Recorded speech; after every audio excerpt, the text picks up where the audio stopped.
भी कभी भी आप किसी से बातें करिए, हालांकि वो बात आप सच कह रहे हो, वो बात आप जो है हक की बात कर रहे हो। मान लीजिए आप बड़े भाई हो, आप पिताजी हो, ठीक है, बच्चे को आप गलती पा गए उसे सज़ा देना है। आप माँ हो, बच्चे को सज़ा देना है। बच्चा समझदार है लेकिन फिर भी नासमझी हरकत कर रहा है, ठीक है। या आप जो है किसी भी क्षेत्र में हो सकते हैं, तो कभी भी जो है किसी को अगर दंड देना भी है, किसी को आपको कुछ बताना भी है, किसी को आपको सलाह देना है, अगर किसी को आपको चेतावनी भी देना है कि दोबारा ऐसा नहीं होना चाहिए, तो ये सारी बातें, सारी चीज़ें तमीज़ में होना चाहिए, ठीक है।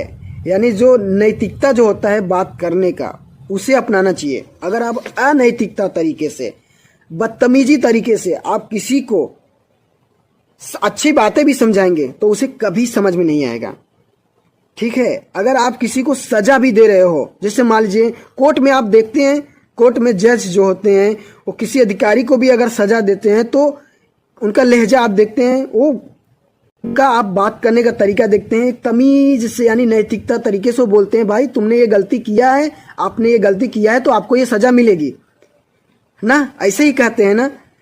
हालांकि अगर मान लीजिए कोई अधिकारी हो, कोई बड़ा जुर्म किया है, फिर भी जो है कोर्ट में जो जज होते हैं उस अधिकारी को तमीज़ में ही बात करते हैं कि आपने ये गलती किया है तो आपको ये सज़ा मिलेगी।